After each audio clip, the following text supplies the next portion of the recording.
You want to feel more confident singing in the choir. You want to feel like a helpful contributor and not a lead weight. You want to stop feeling intimidated by the naturally gifted singers around you. You want to feel like your voice belongs there. These are the concerns and frustrations I hear the most from ensemble singers who reach out to me for lessons. So today I'm going to tell you 3 truths that will address all those fears and give you clarity about what makes an ensemble great. And here's a hint, you're a vital part of that.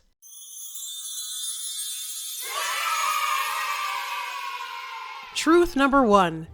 You're measuring the wrong thing. I've been the vocal director of many groups and choirs, and I've been in competitive choirs and in professional choirs, so I'm speaking from a place of education and a ton of experience. Often when ensemble singers are judging themselves against other singers in the group, they're using soloist metrics like volume, tone color, and riffs and runs and trills and things like that. All of those things are great for solo work, but are destabilizing for group work. Great vocal ensembles require cohesion, balance, and a unified tone. In a choir, standing out is not the same thing as sounding good. Your metric shouldn't be based on an individual's sound. It has to be based on the group sound. I'll just say, as much as I love Aretha Franklin, and I love Aretha Franklin, I would not want to hear a whole 20-person choir of Arethas. And I think if you think about it, you might agree with me. We've all heard those ensembles where you can tell everybody wants to be a soloist. It's not that soloists can't be great ensemble members, but they have to be willing. And that is often hard for the glitter. And I'll explain glitter in a bit. Great groups, much like great teams, are made up of role players. In an ensemble, one role is not better than the other. Each is different with its own function, its own responsibilities, and its own skills to support those responsibilities. And speaking of skills, truth number 2, blending is a skill. Here are 5 elements of what the skill of blending entails, and what makes your mastery of these so valuable to a vocal group. And this could be its own video, so I'm probably going to make it its own video, so I'm just going to touch on each element. Element 1, listening laterally. This is being able to hold your own while listening to all the voices around you.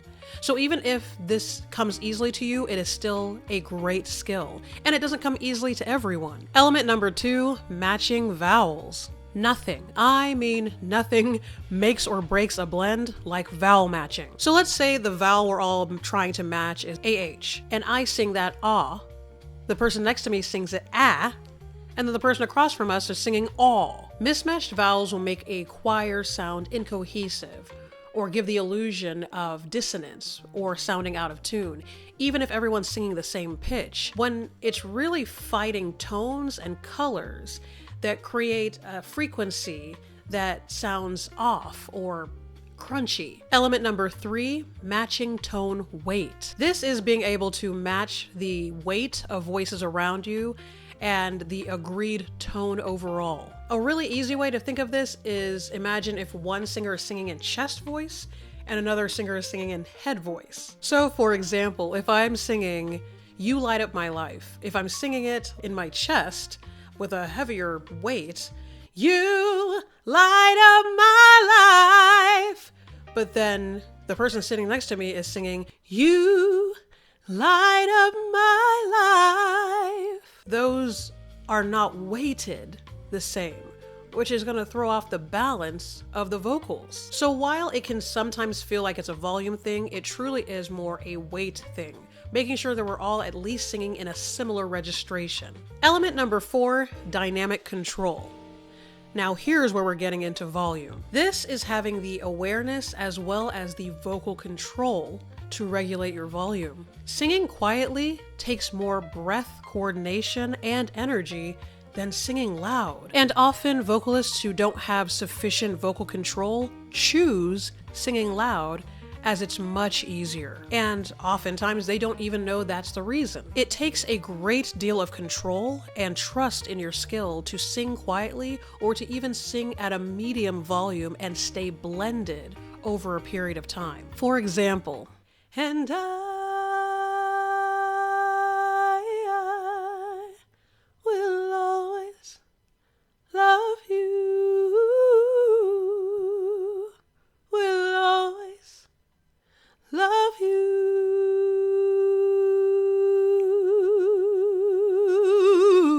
you. Element number 5, knowing when to lead versus support. Leading and supporting have their own skills and responsibilities. Even when you're not the lead vocalist, often the melody is the lead of the song. Being a good ensemble member means blending while playing your role as melody or as harmony. Elite ensemble singers can sing forward without drowning out every other vocalist, or sit back without disappearing. That all comes with elite understanding of the necessity of the roles of a great ensemble. Truth number 3, good ensembles require glue.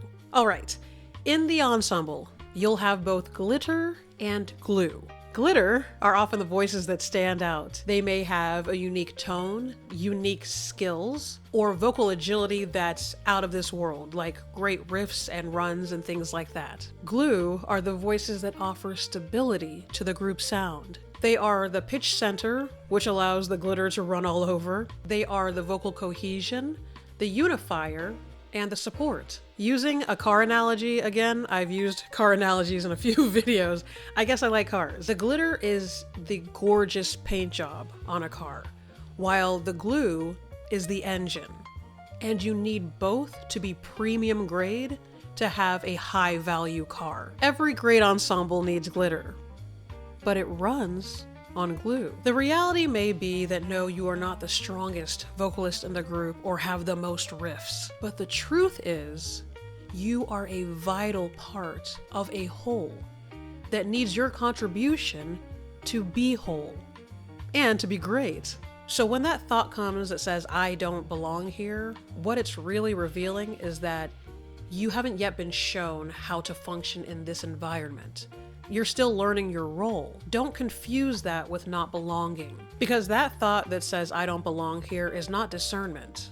It's distortion. So now you know the truth, and the truth shall set you free. If this truth session has helped you, please let me know how, and if you've gotten any new understanding in the comments. I read them all, and I reply to each one. Share this video with any choir buddies you know or any singers who you think could use a fresh perspective on the role they play and their value. And for info about taking lessons with me, check out the description below.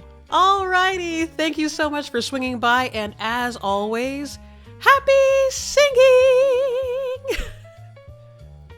I have been the vocal director of many groups and choirs. Oh, this was in my ear the whole time. Well, let's re-record all of that, shall we?